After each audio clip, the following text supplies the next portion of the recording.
The best music for hard-working people. Get the job done with Radio. And now your feature presentation. Hey there, rockers! Welcome to Bands, the Good, Bad, and the Ugly with Dr. Dog on the show where we get real about the ups and downs of band life. Your host, Dr. Dog, is locked and loaded. So let's do this.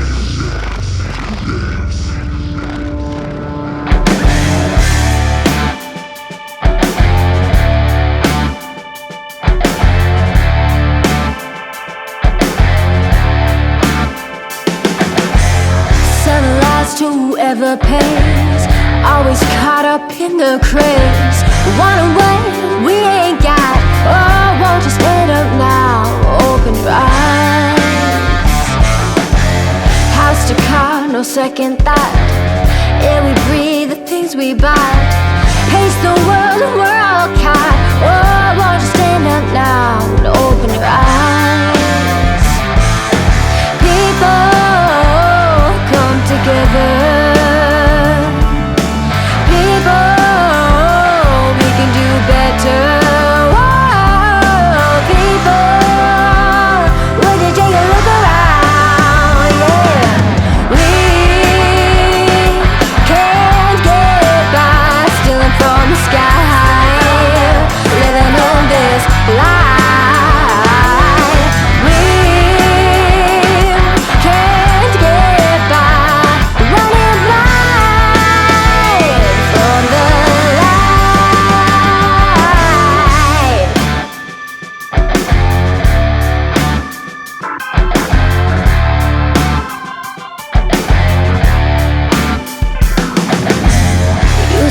Till wells run dry, chopping trees for another high rise. Can't even see through smog in the sky. Oh, won't you stand up now? Open your eyes. Sinking with the rising tides. Shoot to kill, can't hear the cries. How many die until we fight? Oh, won't you stand up now? Open your eyes. People come together. People, we can do better. Whoa, people, let you take a look around. We can't get by stealing from the sky, living in this life.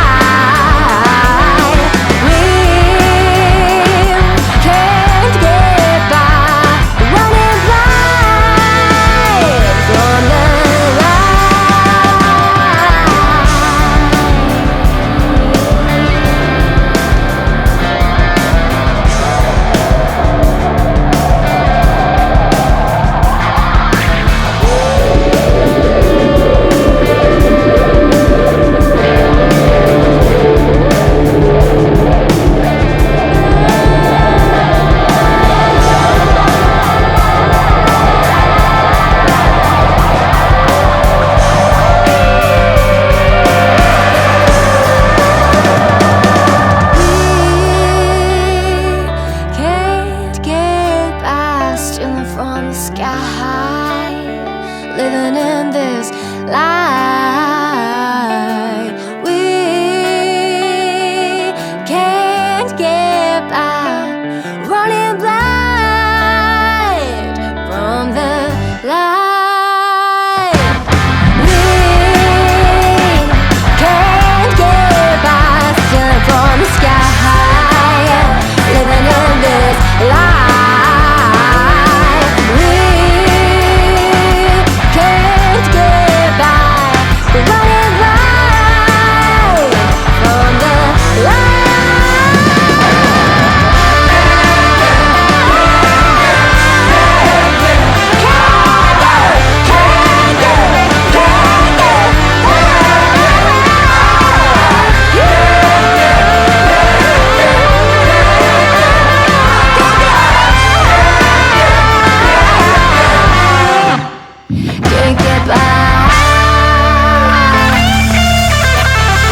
welcoming you to Bands, the good, bad, and the ugly, bringing you the ins and outs, ups and downs of band life. So let's get to it. Let's rock and roll. The song you just heard was Open Your Eyes by Madison Galloway. And the doctor's guest today is Madison Galloway. So, Madison, Hello. how are we doing today? I'm great, thank you. How are you? I'm doing very well. Thank you very much. Very much. It's great to have you on the show. It's my pleasure. And so, Madison, why don't you tell us a little bit about yourself and your music and your career so far? For sure. Well, thank you for having me on the show. I'm stoked to be a part of it. And yeah, so I've been playing music all my life, but I started really pursuing music when I was, I guess, 15, and I had started writing some songs and going to open mics, and I ended up recording and releasing an EP that same year in 2015, and I haven't stopped since. And now I've done a full-length album in 2019, and I'm on my second full-length album right now, which we're starting to wrap up. So that's phenomenal. Really that's great. Thank And you have a new release too, which we'll be hearing just a little bit later on in the show. But let's go ahead and give it just a little bit of a plug right now. So the new release that you've done that's out right now is Freedom, correct? Yes. Yeah, that's the newest one. That's great. That's great. It's a great track. Doc's listened to it, and I love it. I love it a lot. So, and I know the listeners will too, if they haven't already heard it. But it is a great track. So here we go, Madison. Question time from the doctor. Okay. All right. What role do you see that social media plays in playing your music and then also connecting you with your fans? Yeah, so I think social media is awesome for, as a musician. There's so much you can do with it. I personally, I started live streaming a few years ago when COVID had hit, and I had some shows get canceled, and my mom had actually suggested that. She's like, well, why don't we try doing like a live stream or something, because the show got canceled. And so we tried it, and it went really good, and we decided to continue to do them. And all through COVID, I was live streaming, once, twice, 3 times a week sometimes. And it was a lot of fun. And I'm still live streaming as well, even though I'm back doing shows, which is really nice. And yeah, it was awesome because I got to connect with so many new people, and, meet all these wonderful people and become friends with them and sort of spread my music further. And just build this little community on social media, which I thought was really cool. And especially during COVID too, when things were really hard for a lot of people. And even myself, I think if I didn't have that to look forward to, I think it would have been a lot harder for me. So yeah, it's really cool in that way. And it's also, for being a musician and trying to, get your music heard and spread it as far as you can. It's like social media is really the biggest audience there is. It's the biggest stage. And so it can be really, really helpful and I think necessary in this day and age as well. It's kind of necessary to doing music. Definitely. But there's a lot of pros, and it can be a bit of a, there's some cons with social media for sure, but there's so many pros to it when you're doing music. So. Well, isn't there always pros and cons to about everything? That's true. Exactly. Yeah. You can't have good without bad. No. It gets like the yin and the yang. It kind of balances each other out. But you're right with COVID. It affected a lot of artists, a lot of musicians, a lot of venues. It did a lot of damage, and Yeah. you were smart. And there's other bands that did the same thing you've done and start streaming and then find out that, my audience is there and you keep doing more and more. So, but leading into that, let me ask you Yeah. this. So you're on the road now, and you're touring and you're also streaming. So which one do you like the best, streaming from So where you're at there, or being on the road? Now I know they're totally different. You're going, well, Mhm. you're asking me, that's kind of stupid because I'm Yeah. at home and sure, I'm going to be more relaxed and it's more enjoyable. But from, and I've been doing this since the 70s. When you're on the stage, when you're with your band, that alone ignites that energy. Mhm. Then you have the energy from the audience, which ignites it Yeah. again. And so it's different because you're streaming and you're playing to your audience, and that's great. Okay. And you're doing just as good a Mhm. job if you were out there live, but it's a totally different mental connection and mindset when you're on the road touring and or even just playing in your hometown on a stage or at a venue, again with your band. Yeah. Because that's like a puzzle with the pieces being put together. When you're not with them, you're a piece here and then they're here. And then when you guys connect, Mhm. it all makes sense, the puzzle. So what would you prefer? Let me ask you that way. What would you prefer Okay. to do? Stream or be on the road? Yeah. Okay. So, like you said, they're so totally different. They're, like different worlds. And I love them both. If I, it's so If they said tricky. you could only pick I'm one. so indecisive. If I could only pick one. Okay. Well, how about if, okay, so in this sort of, if I could only pick one, what about, can I choose like all the people I get to hang out with on my live stream being at the live show? Because that Sure. would be the ultimate one. Sure. Because I love playing I love being on a stage in person, and like like you said, there's something sort of magical about it. There's this connection with my band. I love playing with my band, and I don't get to play with my band when I'm on my live streams. And so getting to be on stage with my band, but then have all the people who I've gotten to know through my live streams, and Yeah. I get to being there to connect in person would be like the coolest thing. There's so many people from like across the pond that I don't get to see at shows. I'm thankful I get to see. There's like a group of people that are from the live streams who are in Ontario who I have got the chance to meet in person, which has been really, really cool. But yeah, so hopefully we can start doing shows in places outside of Ontario and meet more of those friends from the live streams.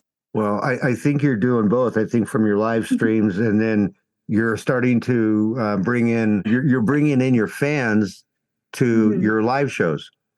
And not everybody is in Ontario, and everybody is across the pond, like you said. I mean, spans from the U.S. to UK to Switzerland to Europe. I mean, they're all over, but still, that live stream connects them still with you, and then hopefully, like you said, that they're close, then they'll come to your live show as well, because I like live shows.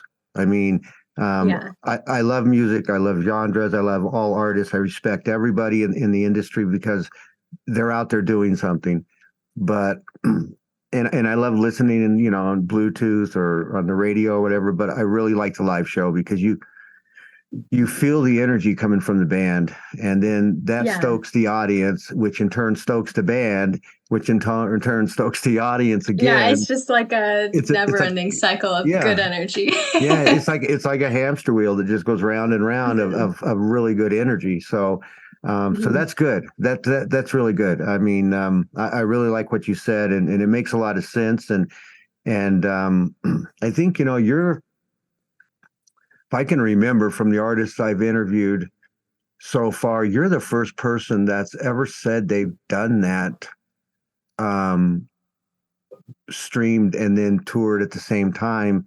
I don't know if any of them even said they've streamed. They do a lot of promotion, but I don't think I've had anybody ever tell me that they've been streaming and also on the road. So you know what? You're the first, and I give you credit for that because, again, I've interviewed enough that somebody would have said that to me, and I do not remember anybody ever saying that. So listeners out there, look at this lady and listen to her because she is like the diamond in the rough for doing what you need to do to get your stuff out there and to keep your audience both satisfied on the road and also off the road, being on the radio or, like she said, across the pond. So that's fantastic, Madison. That's great. And, speaking about a pond, we're going to switch that a little bit. And here's Madison Galloway with The River.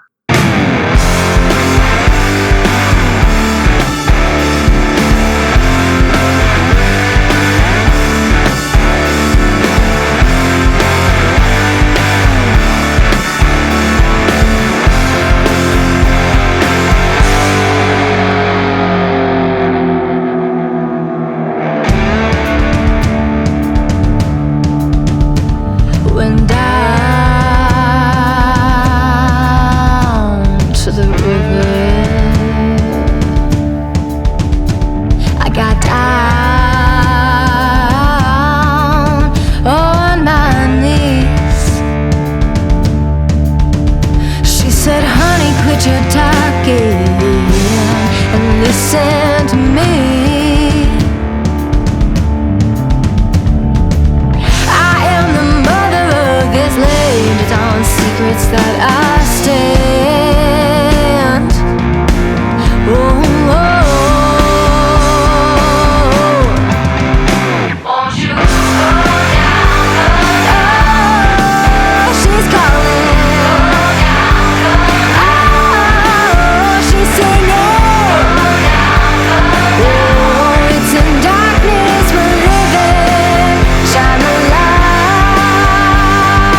truth be spoken. So, the dynamics of a band can definitely be interesting, and so many things happen within the band. So tell us that who in your band is the clown? Who in the band is the one that when everybody is upset or down or having a bad day brings you guys all back up? Yeah, well, so I think one cool thing about my band and the guys that I play with, and sometimes it does change a little bit. Sometimes we have a couple of different people swapping out for different shows, but almost all the people that I've gone to work with in my band are all very funny, and I love that because I love to laugh and I love funny people. But if I had to pick the funniest or the official court jester, I think that I have to go with my keyboard player, Nick Hurst, partially because he has been in this sort of band lineup that I have right now. He's been the longest in this band. So to me, that's like, he's got like the, what is that? Seniority status of being the court jester. So that's good though. That's good. So he takes that role and goes with it, right? Oh yeah. I even from the first rehearsal that I had with him, he was like, I said something funny, but I didn't actually I didn't know whether he was, because I didn't know him. This is like the first time I've met him, and he said something that was like a sort of sarcastic joke or something, and everyone else got it, and it went a little bit over my head, and I was just standing there like, I'm not sure if he's kidding or not. But now I've come to I know him, so I know when he's kidding now or not. But yeah, so it's always been funny. That's a good bond, because the doctor, if I like you, I'll give you a lot of shit. I mean, I will, and it's all just, it's not nothing bad or against you. It's just, I like you, so I'm gonna give you crap, and me and Magpie, you wouldn't believe the conversations we have back and forth, giving each other stuff, but it's because we like each other, and we know that they're not going to take it personal, and that's the thing, when you can say stuff like that to somebody, and they don't sit there and go and take it personal and have to sit there and digest it and think about it. Well, what did he mean when they said that? You just laugh. It's like, yeah, he called me a wanka. So what? I mean, we laugh about it. It's not like, for sure. Oh, he insulted me and I'm upset now. And so, when you have that kind of bond, and I was going to ask you how. So you said he was the longest run in your band. Number one, how many members do you have in your band? Yeah, so right now we sort of have I mostly perform as a 4-piece when I'm with the band, but we do a 3-piece. Sometimes do a trio, and sometimes we have a fifth, like a lead guitarist as well. But I'd say 4 is probably the sort of the common lineup for the band. That's the last show we just did was that. So we have bass, keys, and drums. And then I'm on guitar and vocal. And I've had lots of different band lineups, throughout the years. Always. Yeah. So that's like a revolving door sometimes. Yeah. And it's sad, but it's definitely true. It's definitely true.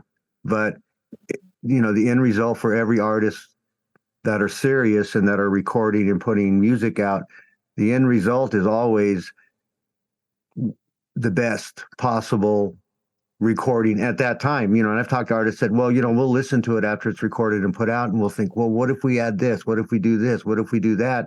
And then they'll remix it, and that's cool. But ultimately at that time, when you record it, that day, that moment, it's going to be the best it's going to be when you say that's the best take, and you walk away with it. And so, in your heart, that's the best take that was possible at this point in time, For sure. Yeah. It's funny that you said that. I think when I first started recording, I think it was a little anxiety inducing because I was like, it's this recording that's going to be there forever and it has to be perfect. Right. Yeah. And it was sort of stressful. And then I sort of came to that sort of outlook on it where it's like, okay, well, this is the best it is right now. And it could change. I could, as soon as it's done and out, think, I could have done this, but it's fine. I could always do that live, or, if I really wanted to, I could re-record it if I wanted to. And so it's just sort of like, it's like a timestamp of that, like you said, of that time in that moment, that was what it is. And that's what the best was at that time.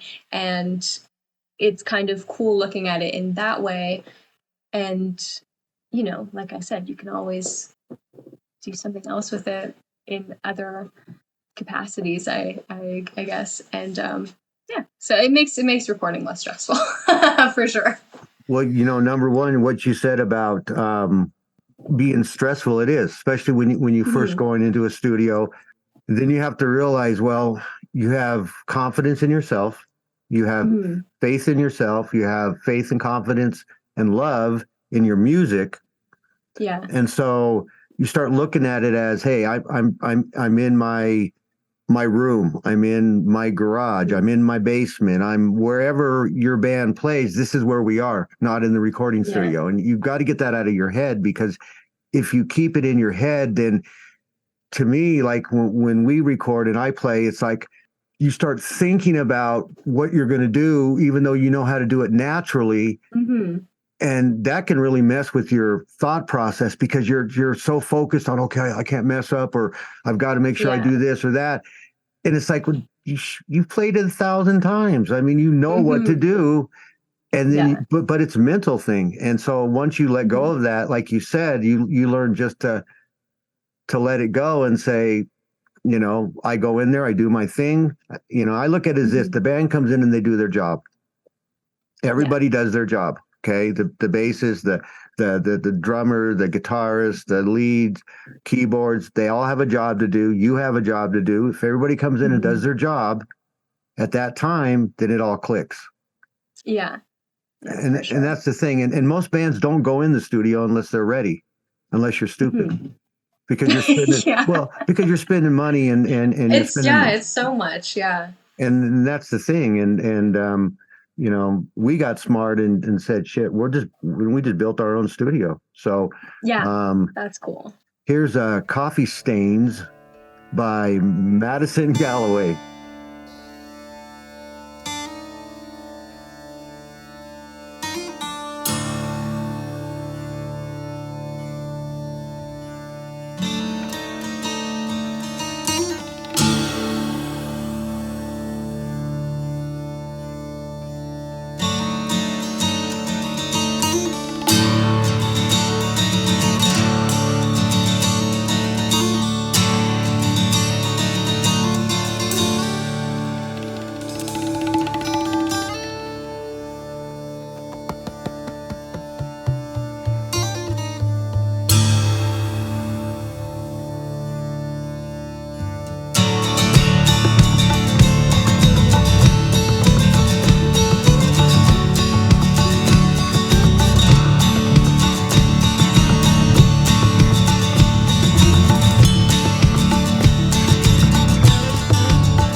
You have a unique sound, which I really, really love. And so I really like that. And I've been blessed to the artists that I've interviewed are pretty much in that category. They have their own uniqueness, but I Thank really you. like your sound a lot. And it's a great genre for people to listen to. And just a question, and while I said that, I know Mhm. you're an indie artist, an independent artist, but what Yeah. would you classify your genre for? If somebody said to you, well, who do you sound like? Yeah.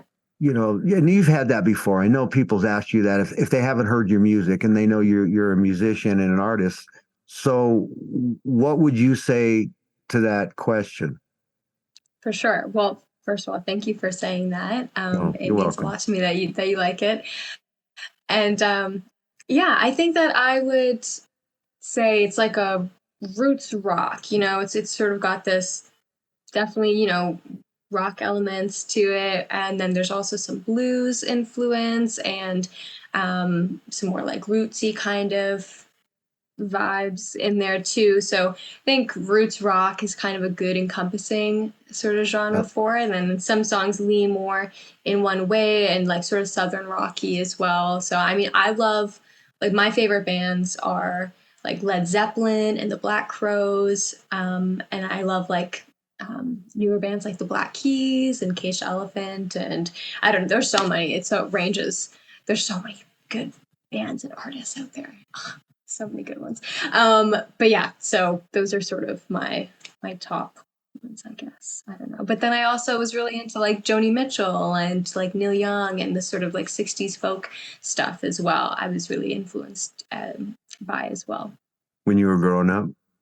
Yeah, yeah. I listened to, well, yeah, my parents, they love music, and we would always be listening to music in the car or at home, whether it's like, we had like, well, I guess like cassettes in the car or like the radio. We'd listen to like there's like the classic rock station of Toronto, Q107, and we would listen to that a lot. And yeah, so I grew up sort of listening to the likes of Led Zeppelin and all those like Those are 70s great rock bands, though. Those are bands. great Yeah, bands. I love them. And yeah, so I sort of had that growing up, and I still listen to that. I love that. Uh, but yeah, so that's Well, that's sort of, I timeless guess, music, my though.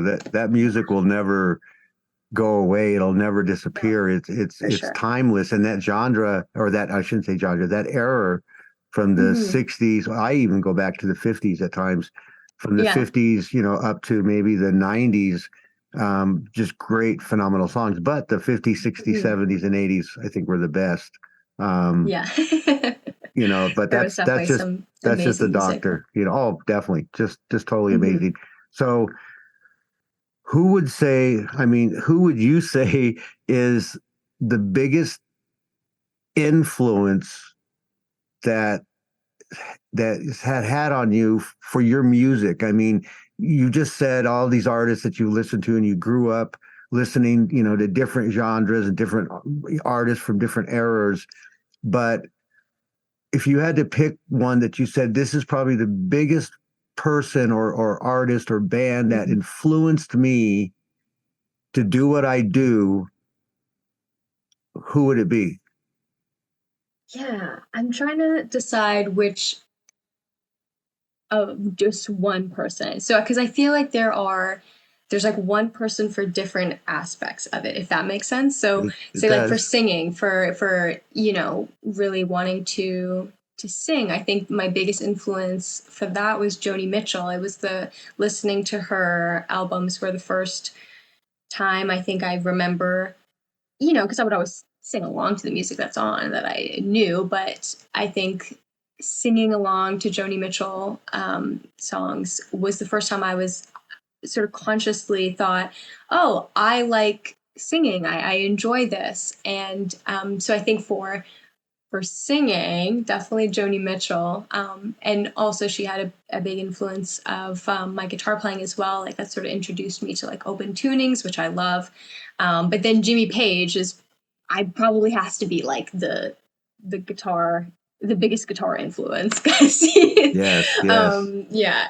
And then, yeah, I don't know. I think maybe pursuing music, just in general, would maybe have to be Taylor Swift. When I was like in middle school, I still love Taylor Swift. She's the coolest. She's the best.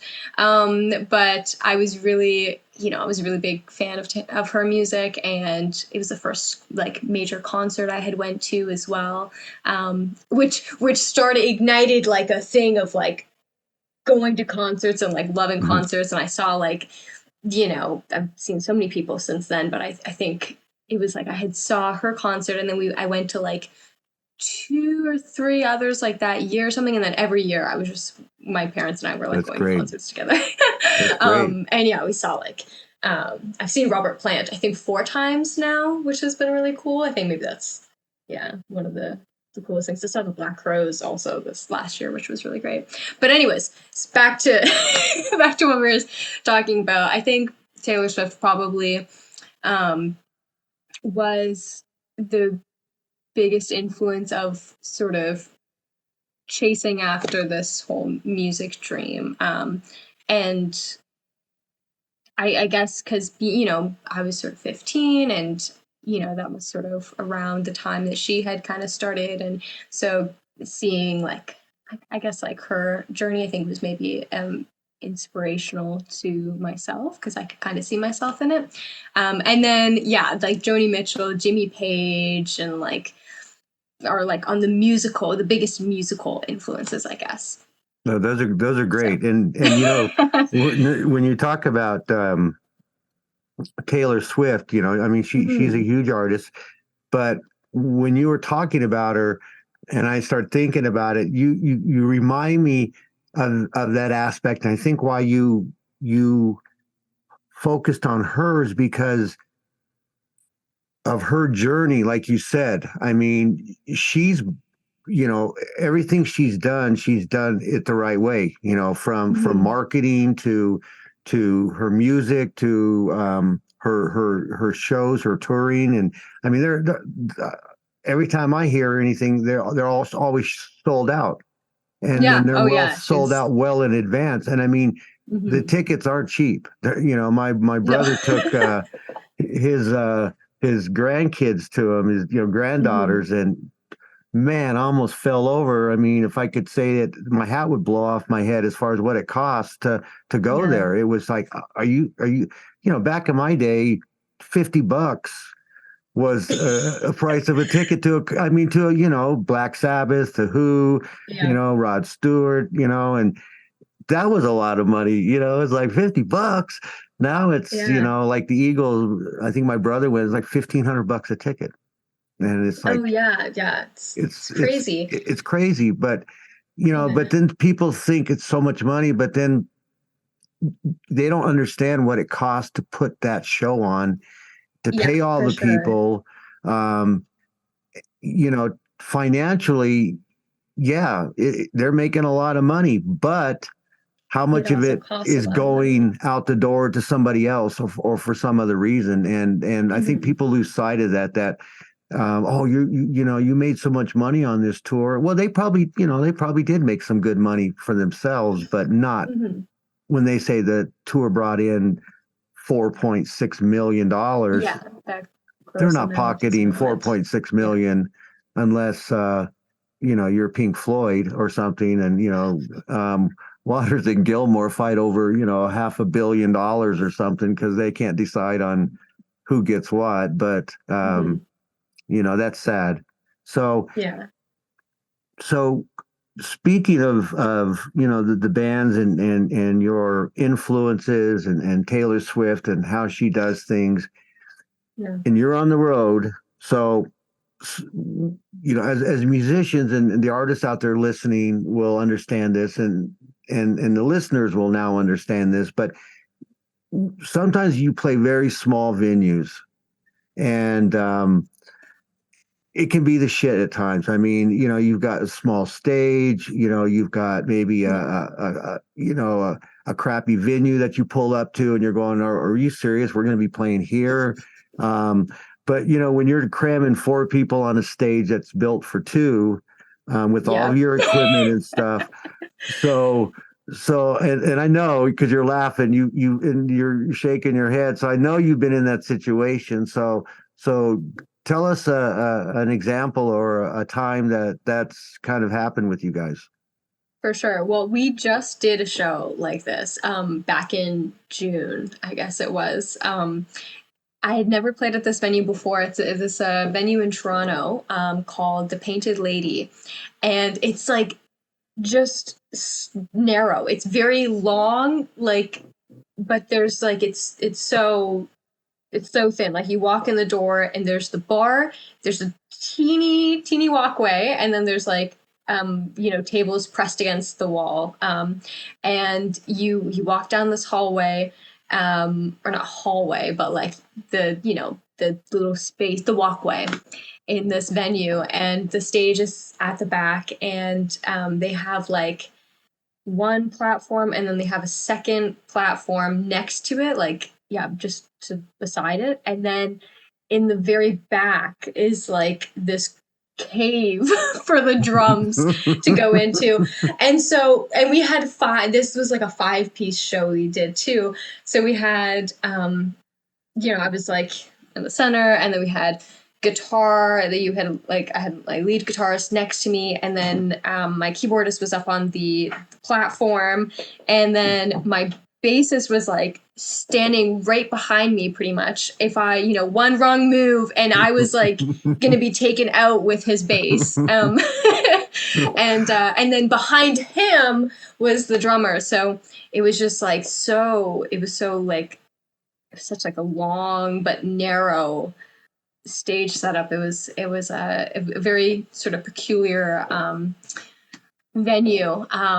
And I was peculiar for more than that reason as well. But it was interesting. But it was one of maybe one of like my favorite shows of this year, because though as well, because it was like we had like the front row of people were just jamming out so hard. It was awesome.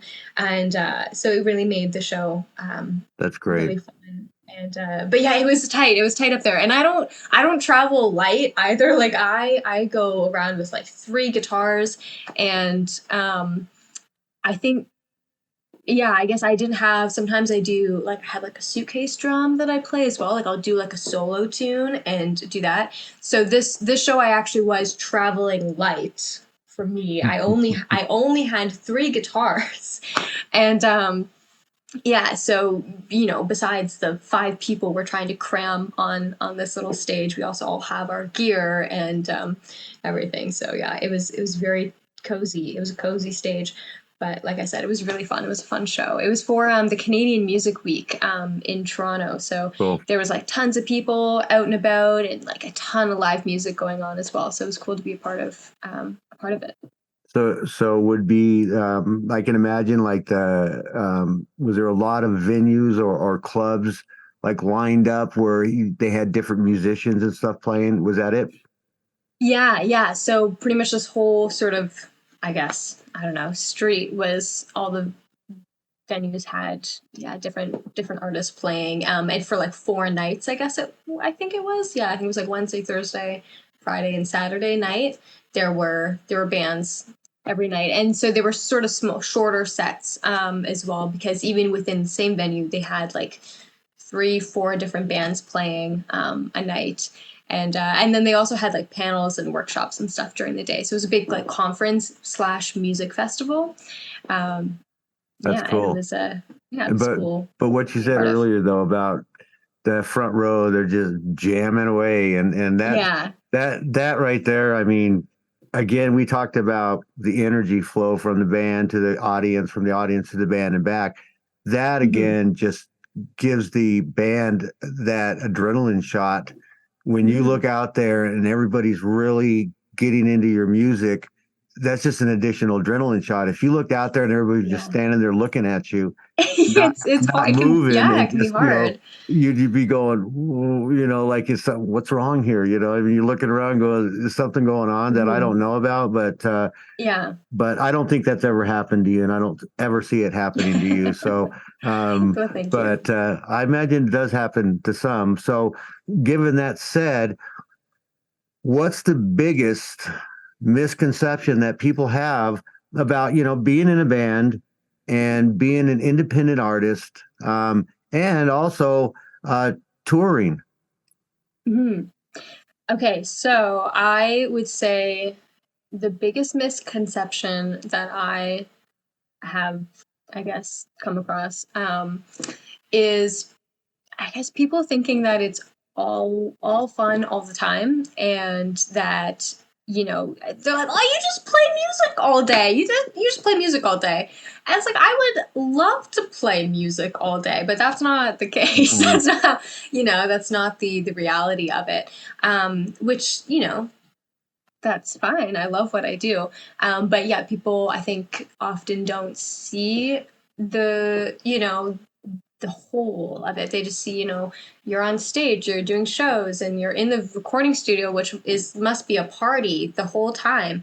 And it's like, no, it's enjoyable, and it has lots of fun moments, but it's also so stressful, and there's so much work. Then, like, when you're at the studio, like, you're not just having a party at the studio, like, you're Mm-hmm. working and there's a lot to get done. And like you said, it's very expensive as well. It's like you have to, make sure you're making use of that time. And, when I'm at home, there's all this sort of kind of more administrative computer work that has to be done, like you're, yeah, of like a normal business, like all the things that a small business owner would do, like you still have to do as a musician if you're, independent and you're doing those things yourself. And I wouldn't trade it. But that, I think, is one of the biggest misconceptions, is just, yeah, people not seeing the whole thing, or thinking it's like not a real job. It's like, which can be frustrating as well sometimes.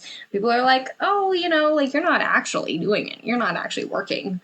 Yeah, you're out there I playing am. and having fun. You're not working. I mean, Yeah. come do my job and see if you like do what I do. You know, and Yeah. you're right. And um, you know, another big misconception is, like, especially if you were to get signed by a label or something, then, you know, the first Mhm. reaction is, oh man, you're going to make so much money, and you're going to be Yeah. living in a mansion. You're going to be driving, you know, Yeah. Ferraris and Lamborghinis, and you're going to be at parties meeting all these celebrities. But Mhm. what you said earlier is 100% true, and this is why I'm doing the show, is that the average listener, and some of even the bands out there that haven't even got to any point yet, don't realize what it takes to get from A to Z.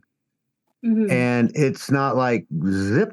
I mean, a lot of Yeah. people get stuck at G or H or I. I mean, and you got to keep pushing forward to get to that Yeah. Z, you know, to the very end. And the hard work, like you said. I mean, there's not one artist I haven't talked to that said exactly what you did. I'm Mhm. doing my shows, I'm doing my music, you know, I'm streaming, but then I'm, you know, doing my promotions, or I'm you know, tagging my material, I'm sending it out, I'm doing Mhm. this, I'm doing that. I'm, you know, if you're in charge of the finances and stuff of your tours and your band, and you're also doing that, you know, so you're Yeah. like an It, accountant, and, you know, everything yeah. combined. A lot of people think, well, they got people doing that for them. No, Yeah. No. no. If you Yeah. do, you're real lucky. And if you have somebody that's Mhm. doing it that you can trust, that's not going to Yeah. screw stuff them up, you're really, really lucky. But in general, Mhm. most artists don't trust a lot of people to do their stuff, because Mhm. when they do it, they know it's going to be done right. And Mhm. and with the love and the care that it should be, instead of saying, here, do this, and somebody just go out there doing it. It's not the same, I don't think. And I think the Yeah. artist, and I've said this before in other interviews, it's a song is like a baby being born. and Mhm. and and so you have to take it all the way through the maturity of that song, but you have to, coddle it, and you have to watch over it, and you have to watch it grow, and you have to pay attention to that song like that. You just really have to nurture that song to make it what it is. And people don't realize that. They think it's just playing, and they're making money for nothing, and all these chicks and this and that. And then if you really think about it, the documentaries that I've watched and about musicians and bands, most of them, unless it's like an in-depth documentary, and the biggest one I say is the Motley Crue Dirt movie they put out. It emphasizes what? Drugs, sex, and rock and roll. Now, is that part of the industry? Sure it is. But when people watch that, that's all they think it is. You don't see them doing promotion. You don't see them streaming. You don't see them, sitting on their computer till 2-3 o'clock in the morning doing whatever. They're partying. They're running around hotel rooms and hotels with no clothes on and being chased. And it's the way they present it, and maybe that sells the movie. That's cool. But sure, sitting at your computer at 3 a.m. isn't nearly as glamorous.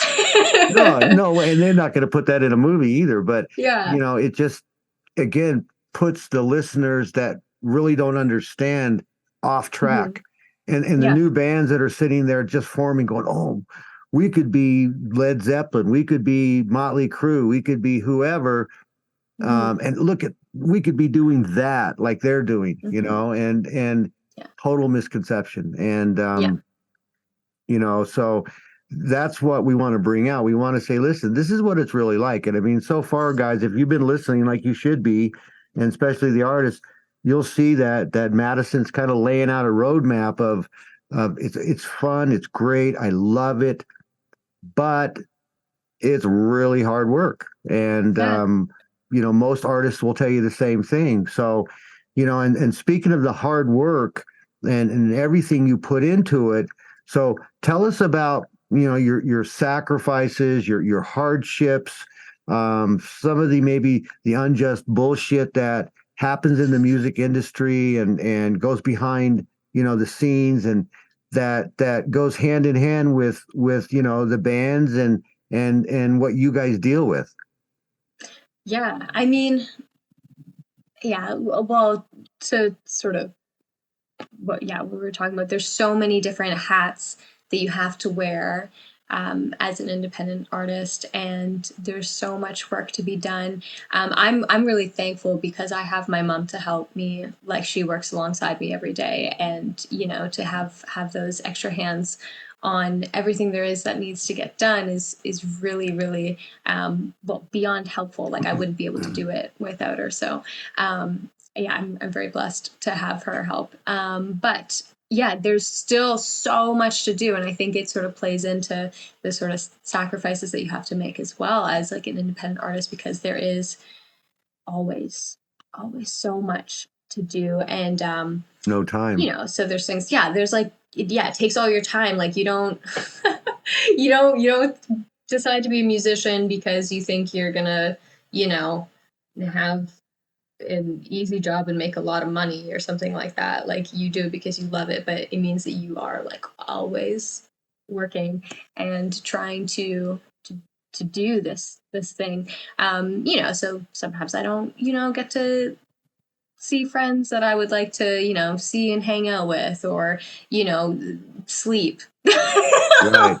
Like, sometimes it's this sacrifice of sleep. Like, when there's a deadline coming up, and then like, I know when I did my last album, we had like some really difficult times with that, because there's like a deadline and we have to get it out to this person, or else everything is set behind again. And so you're like, I'm like sitting at my computer at like 4 a.m, falling asleep, trying to like finish something to get it sent, or, and it's, it can be really difficult in that sense. And again, it shows, and listeners, again, it shows the dedication you have. I mean, when you're up till 3, 4 o'clock in the morning, and most likely, probably in your case, you've got to get up early. And so it's like, well, I'm going to bed at 4:30, and then I've got to get up at 7:30, 8 o'clock or whatever, because I've got this, and this to do. People don't understand that. I mean, I've found myself on the floor in my studio sleeping because I've been on the computer till 3, 4, 5 o'clock, or you just stay up. It's like, well, I go to bed now, I get like an hour. I might as well just stay up. Yeah, that's what it is. But like you said, you're doing it for something, number one, that you love, and it's worth it to you. And if it wasn't, then you would have shut it down and said, well, I'll just pick it up tomorrow when I get up from sleeping. But again, a true musician that has it in their soul and in their heart, they don't do that. They don't give up. They don't put it off until they feel at that point they can leave it and then come back. And I mean, how many nights have you laid there in bed thinking, oh, I should do this, I should do that, and you can't sleep anyway, so you might as well just get up and do it. I mean, because you're not going to sleep, right? It's just bouncing in your head, and you just can't get it out of your head. Or it's like, I can't get that riff right, or I can't get that lyric right, or this doesn't sound right. And then all of a sudden it's like, I'll wake up and go, boom, oh, I know what I need to do. And then you get up and do it. So that's dedication, And another thing I wanted to comment on, which I think is just phenomenal. Okay. And I mean, I love this when you said this, that you and your mom work together and your mom works side by side with you. Not only does it help you do what you need to do, but it creates those moments, those memories, that bond even tighter. And it's something I know you enjoy, having her with you, and she enjoys being there with you, helping each other out. And that's phenomenal, because there is support out there for a lot of the artists, but not like that. And to me, family's always been important, and the bond you have, with your parents, to me is very, very important. And when you can share something like that with them, is even phenomenal, because think about how much they shared and did for you growing up.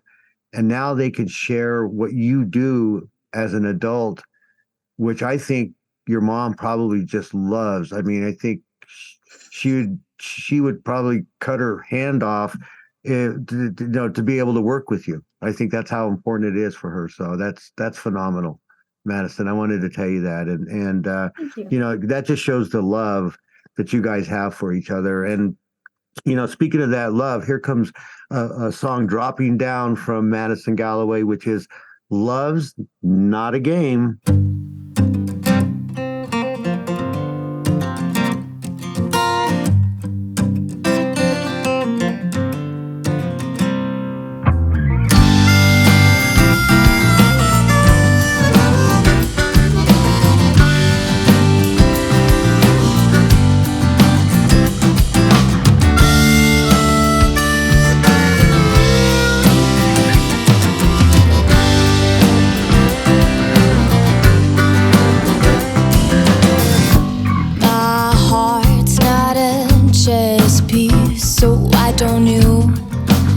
Just let it be. You can play a rook, you can play a knight, just trying to checkmate me.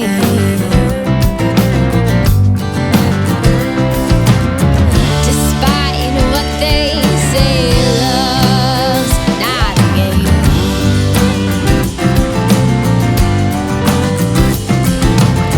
So why don't you just quit trying to play it?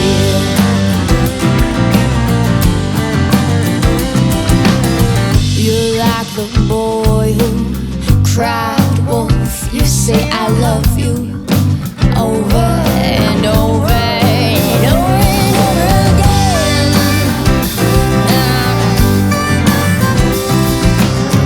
But one day you're gonna find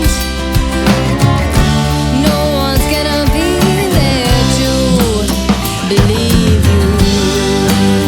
No one's gonna believe you.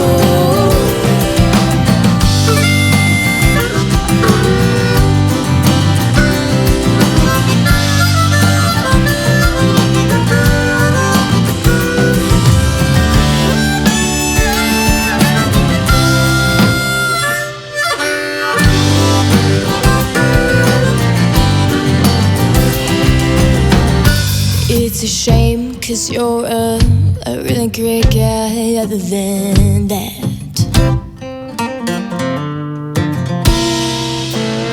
So why don't you just change that one little fact?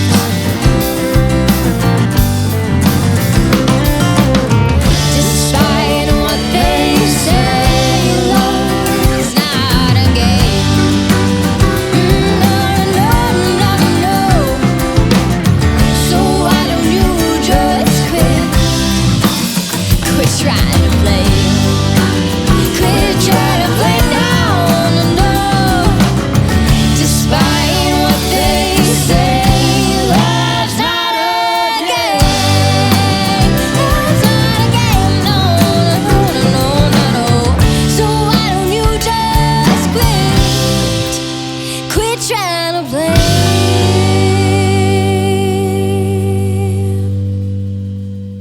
I kind of like it when it blends in when we talk about something. Yeah, I just that kinda, was a good segue. yeah, I just kind of like how it does that. I kind of wait for certain things that I kind of try to get it in there, but that was a really good song. Um, so being on the road, isn't always the greatest experience, and musicians that have been there and done that, they all know that, and they're all shaking their head. Yeah, it's not the greatest experience at times.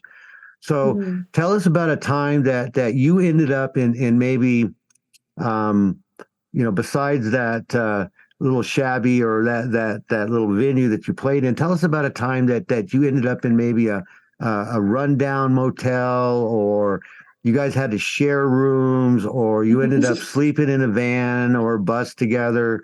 Because I know that's happened. One of those, at least, if not maybe all of them. So tell us a Yeah, little bit about some of those experiences and times.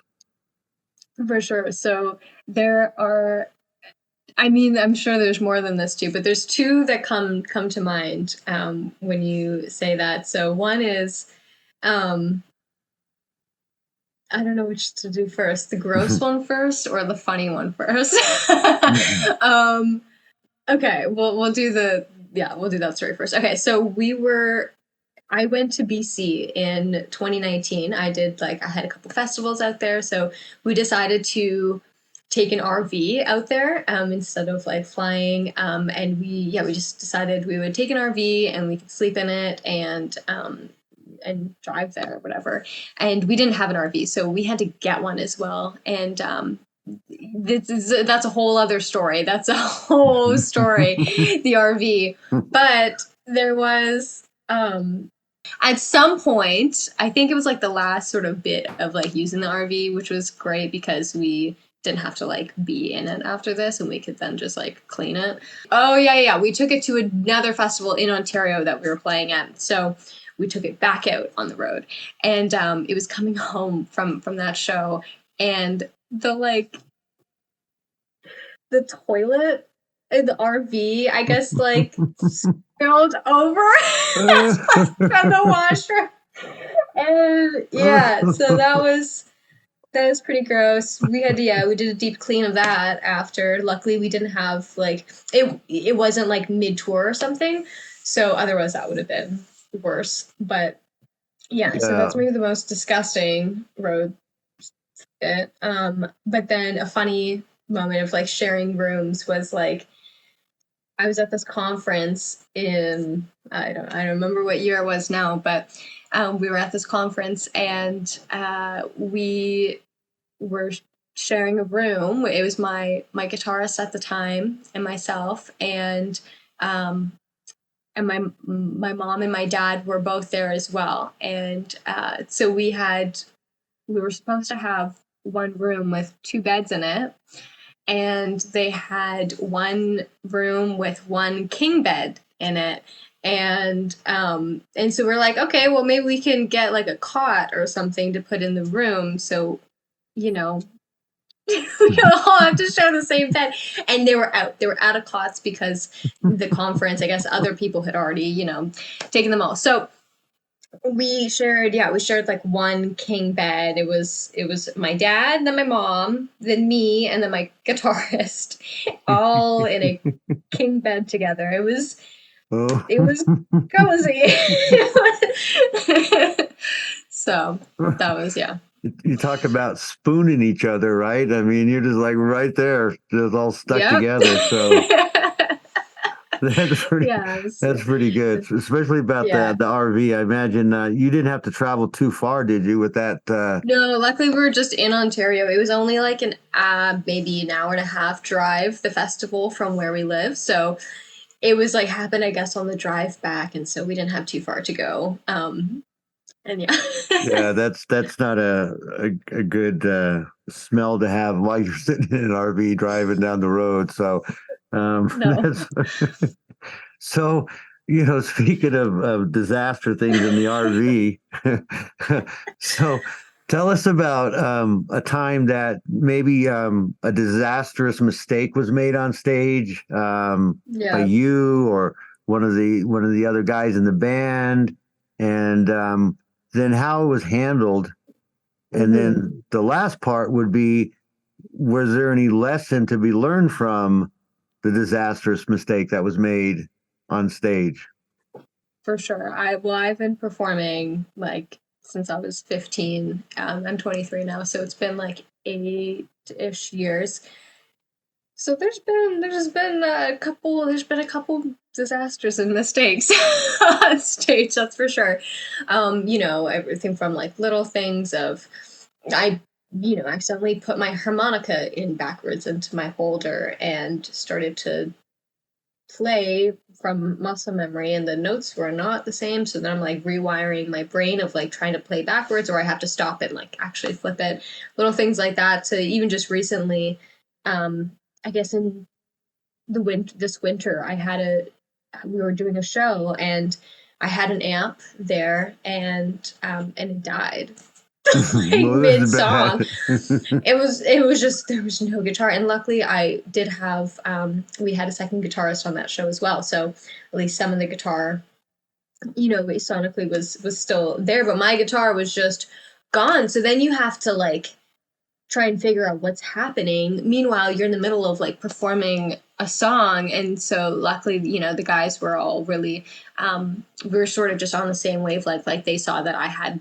a problem and that I had to stop, so they all just kept playing like the same groove until I was like Back done trying to into it. figure out what was, yeah. And so because I'm like checking my pedal board, I'm like checking every single plug, because when you have something like that go wrong, it's like you trying to diagnose what is actually the problem can be really tricky, because you're like, is it one little patch cord between one of the pedals, Hmm. like what could it be? So I'm like replugging in everything, and I'm like checking all the pedals, I'm checking the power, I'm checking the like connection to the amp, and I'm like, what's happening? And then I finally figured out that my amp, like the amp had just died. So anyways, so I ended up like unplugging from my amp, plugging into like the second input on my other guitar, like on the guitarist's amp. And yeah, it's so stressful too, because you're trying to figure this out, but you're also like in front of a whole audience of people, and so you're trying to like do it quickly, and um you're I don't know what's wrong, and I'm trying to figure it out. It was tricky. But yeah, I guess the lesson from that one was not to bring that amp again, but um but yeah, I don't know. There's other things like playing the harmonica thing, like the little things like that. It's like, okay, well now I know I've sort of ingrained it into my head. It's like, okay, I have to make sure I look at what way it is so that doesn't happen again. Yeah. And or things like or there was one time we were playing a show, and it was a long set, so we had lots of covers in there, and I had in the set list, I thought it would be good to go from like Boots or Hearts by Tragically Hip and go into Stuck in the Middle with You by Steelers Wheel, and or vice versa. And they're so similar. I didn't realize how similar they were until we started. So we played the first one, and then we went to start playing the second one, and I couldn't think of the first lyric, because all I could think of, I could only hear the lyric from the first lyric of the song beforehand, because the groove was so similar. And we just had to play the intro for like I don't know, maybe a minute. We played the same intro for like a minute straight as I'm like trying to figure it out. I'm like looking at my guitarist at the time. I'm like, do you know what the lyrics are? Like, I don't know. I'm like, I don't know how it starts. And everyone's kind of like looking at each other like, why are we still playing the intro? And I'm like, why hasn't Madison started singing yet? And then finally, just like, you know, it just came out of nowhere. I remembered it and I was like, oh, thank you. We started playing the song. And but yeah, it was like I just couldn't think of it for the life of me. And so the lesson from that was to like never put those two songs back to back again. Yeah, two But songs yeah, that I don't sound know so this. similar is definitely can be confusing. So, Yeah. um, So but see, those are good lessons to learn though, and yeah. at least you didn't start singing the wrong lyrics to the song from the first song into the second song. They'll be going, well, wait a minute, she's singing the Didn't same we lyrics hear to a this? Yeah. different melody or something here, Yeah, you know. I mean, But I definitely have mixed up lyrics before as well. I mean, that's yeah. Even to my own songs, sometimes you know, either forget a line or like mix up a line or something, which is always interesting because it's like I wrote this. I should know how this goes. Like, you know, I just wonder, like, brain, could you know, work with me here? Um, oh, so that's bad. You're only 23. I think about myself I right now, and know. it's like I got to have a name tag sometimes put on me so they can find me and bring me back home. But Yeah. you know, but you're so young. It's like, oh my gosh, you know. But I can Mhm. see where your brain's overloaded with everything that you do, and making sure that Yeah. everything is perfect and it goes. And you know, you're right. When you're on stage, then you're at the mercy of things, and it's like an act of God when your amp goes or your mics go Mhm. out or the power Yeah. goes out or you know, whatever happens, you know, strings break Mhm. and you're sitting there going, Oh, yeah. well, I Had really that. Yep. needed those strings. I wish the other ones would have Mhm. broke, but not those. And, Yeah. you know, it is what it is. So you just keep going on. Mhm. And, you know, a lot of times when you forget words or something, unless, you know, they just like know everything by like memory and by heart, most of the times they don't realize that. They don't look at it and go, oh, wait a Mhm. minute, she didn't say that word. That she forgot that word. You know, Yeah. they have no clue because they're into the music and they're listening. And I mean, you could sit there and sing, you know, Mary Had a Little Lamb instead and do it in your style and do it to the beat of the music and nobody would know. It'd be like, what? Yeah. That sounded a little different, but yeah, it was good, you know, and It was good. it's Yeah. but so but those you know those things happen. I think the biggest overall lesson is like to keep going, like you said, like as long if you know just keep going.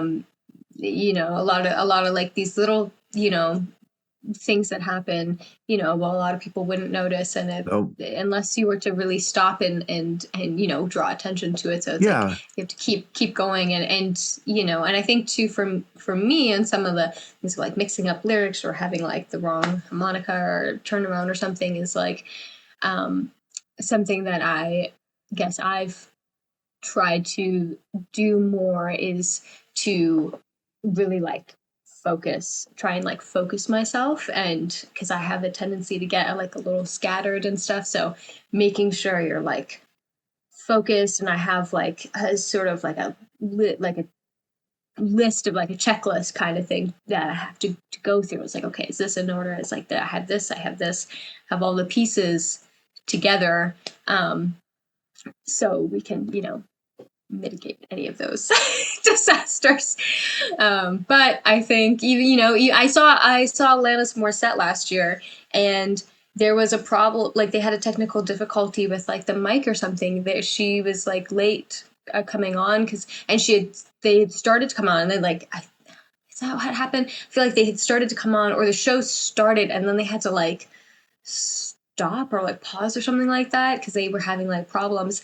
And then there was a moment a bit maybe in like the first or second song where like the mic stopped and they had to like swap out the mic for her. And um so it's, I don't know, I guess it's interesting to see, you know, like an artist of that level, it's like, oh, there's, sometimes things still happen then too. Like it's, Nothing is you perfect and can't, nothing is yeah. guaranteed.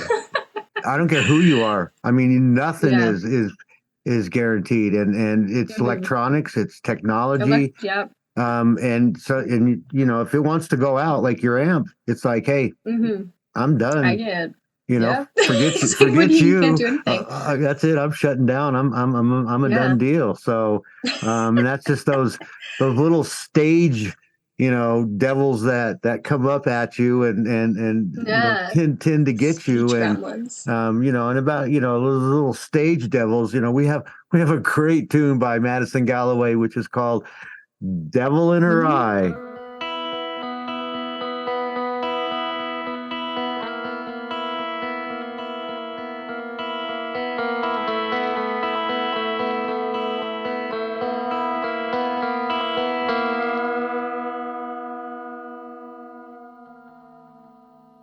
He had his eyes on her until she turned around. Then he went back to find some other girl. Well, she sat there teary-eyed till she dragged herself right out of her mind. With a knife in her pocket and a gun in her shoe, she said, oh dear, come near, y'all gotta lose. With a knife in her pocket and a gun in her shoe, she said, oh dear, come near, y'all gotta lose. She prowled the streets with the devil in her eye. She screamed, you better run and hide. She's a shadow behind every door, every corner, and the nightmare of your mind. With a knife in her pocket and a gun in her shoe, she said, oh dear, come near, y'all gotta lose. With a knife in her pocket and a gun in her shoe, she said, oh dear, come near, y'all gotta lose.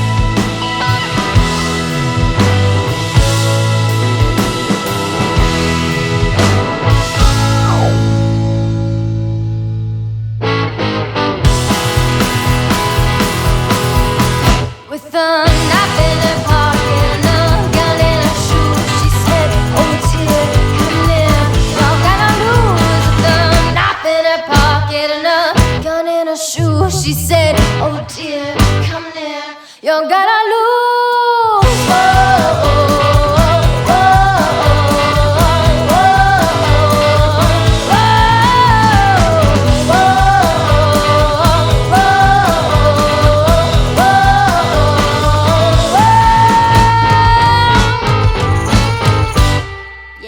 Nice. I like that song though. Like I said, you just got a great Thank you. sound to you. You really do.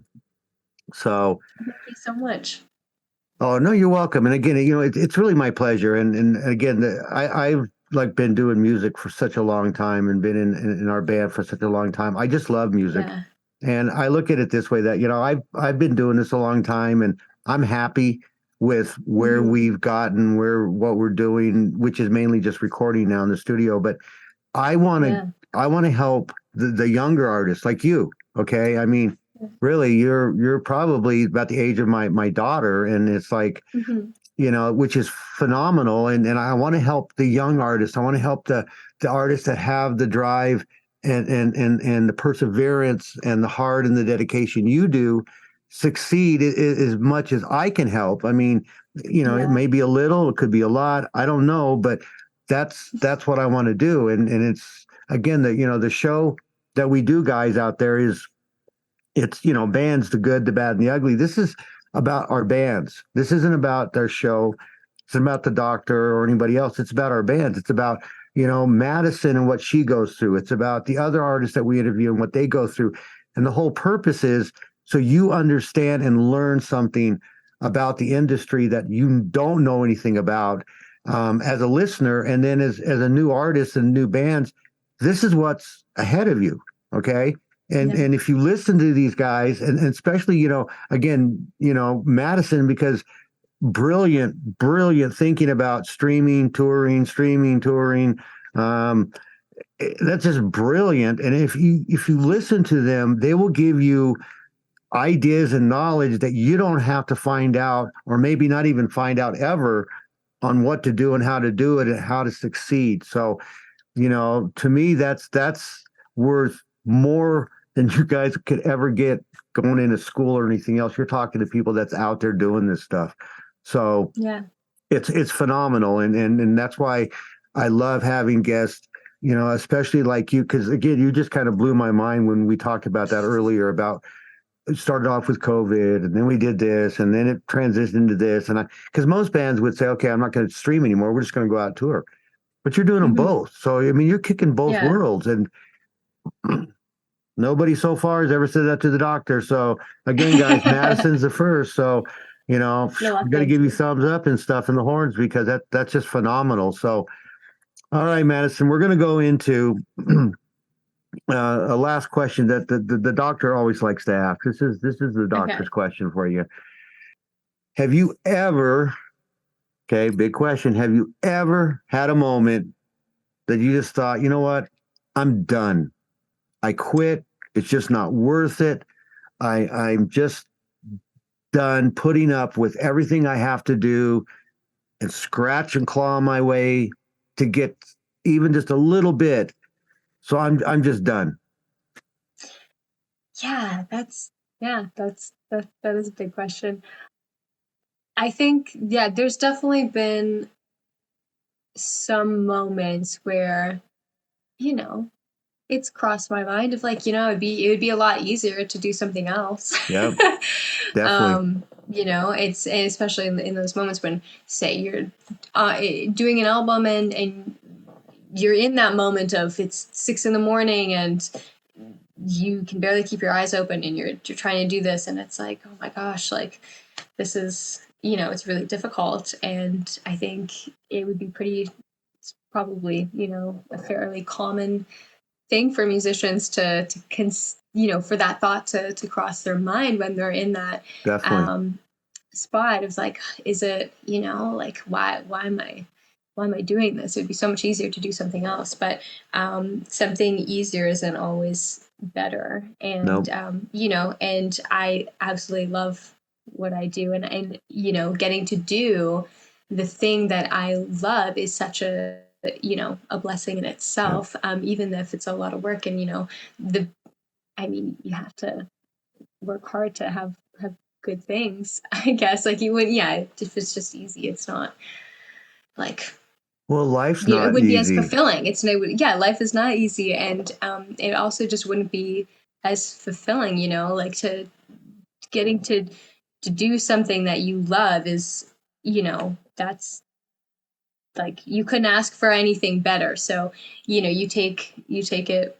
You have to take it as its whole, and it's a lot of work. And but it's it's what you love. I wouldn't want to do anything else. No, So and see, that's the thing. I wouldn't trade it for the world. And that's phenomenal to hear, because a lot of artists do, and they do get fed up, and they just, like you said, it's easier to do this and this. I'm tired of this. I'm tired of that.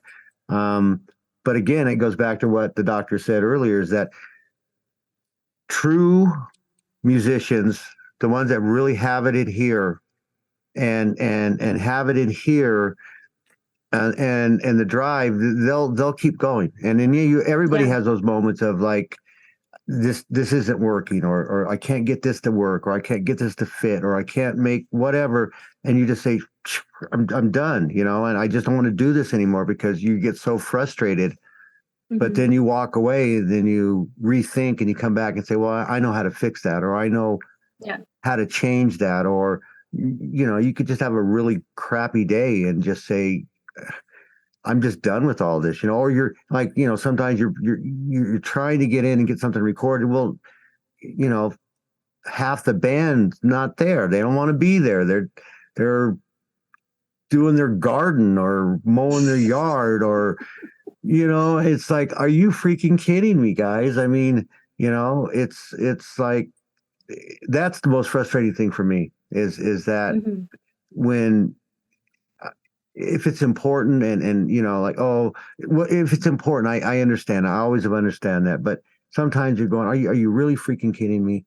You're going to do that over coming in here and finishing this song, and or they don't show up, or I don't feel like driving today there, or whatever, and you're just like want to rip your hair out, and it can be difficult to try and work with someone who doesn't have the same level of commitment to something, for sure. Yep. And believe me, the doctor knows that too well, which is sad. It's sad.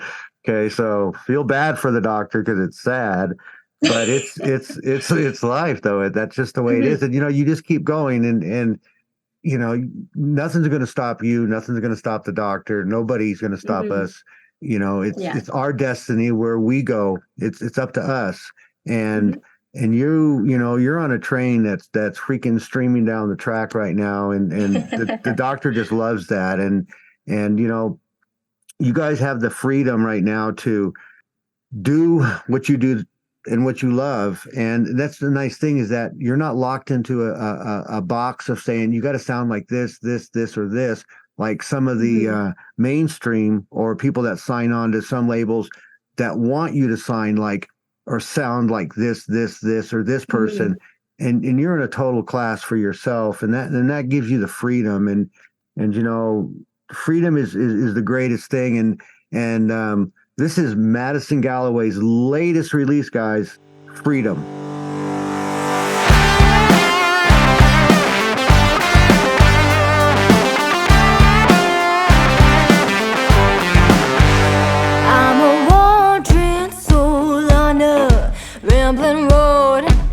Looking for that station, gonna carry me home. Baby, try to come around, borrow my time between lost and found. Freedom, freedom, hear that whistle blow. Freedom, freedom, so shake your bones, put your ear to the track, you're not alone. Freedom, oh, she's getting close.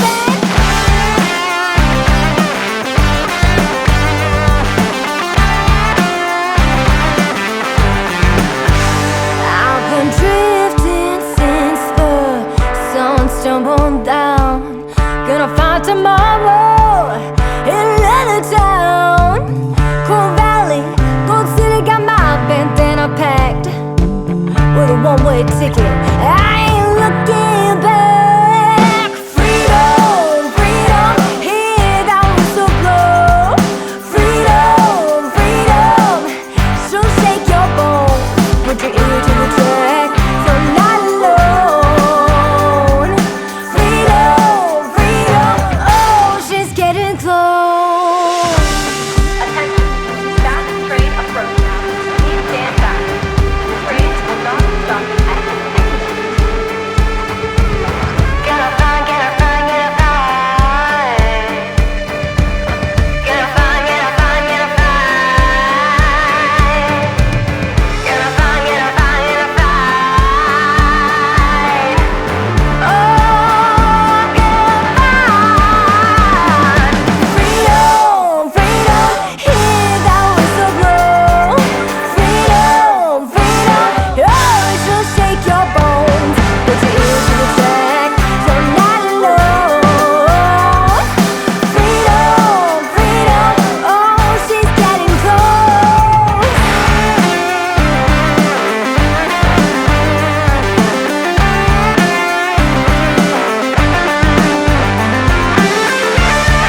doctor loves that track. It's just a great track. And so Madison, give our listeners your info on where to find you, your music, videos, and here you are, streamer, tourer. So where can they find where you're going to be next? When you're streaming next, how to pick up your streams. Maybe you have one site that gives all that information, but let us all know how we can get in touch with you and find more of your music and videos and stuff. For sure. Well, most of that can all be found on my website, madisongalloway.com.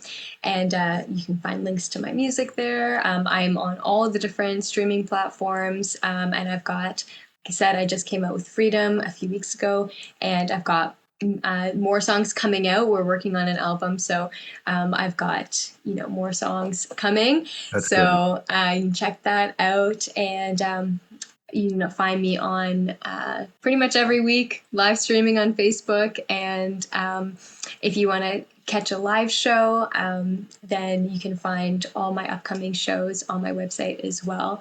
And hope to see you sometime. So that's great, guys. Did you get that? Okay, listeners, you heard it. Now you know. So go check her out because she's totally awesome. The doctor's prescription for all you guys is 3 times daily. Okay, and not 2, but 3 times daily. There, make sure you listen to her, and it's just phenomenal music, guys. I mean, I'm telling you. So the doctor just loves it. She's on my playlist now, and so that's what I do before I start the show. Is I listen to my playlist, and there you are. So Dr. Dog really wants to thank Madison Galloway for joining him today. I had a great time. We had a great conversation. I learned some things. I learned definitely how hard of a worker you are and how much you put into it, which just impresses me even more than I was already impressed with you. And I hope you had a great time with the doc. It was again my pleasure. Just love your stuff, love you, and thank you so much for doing that. Doc also wants to thank, as always, Dogbone Studio, MM Radio, Magpie Sally, and the Doctor's Guru Technician, which keeps me on the air, Matt Rustin. So the Doctor will see you all next Friday. In the meantime, guys, be kind to each other and always keep on rocking. So Dr. Dog and Madison Galloway, we're out of here. Take care. The good, bad, and the ugly with Dr. Dog on MMIMM, the show where we get real about the ups and downs of band life. To infinity and tastiness with MM Radio.